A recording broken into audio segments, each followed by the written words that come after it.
Адамдар имараттарды көргөндө муну ким курду экен деп суктана карашат.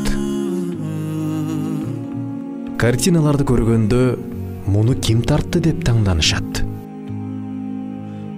Китеп окушканда автору ким болду экен деп кызыгышат. Кимдир бирөөнүн буюмун алгылары келгенде ээси ким деп сурашат. Эң кызыгы ушундай татаал, кооз жана суктанаарлык, чебер жаратылган дүйнөнү көргөндө көпчүлүгү мунун жаратуучусу ким деп суктанбайт да, таңданбайт да, сурашпайт.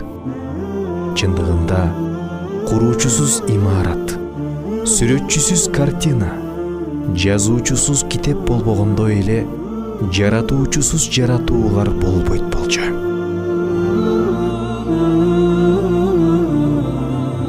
Аллах бирөө, ал эч бир жараткан маклукаттарына окшош эмес жана ал жалгыз баарын жаратуучу.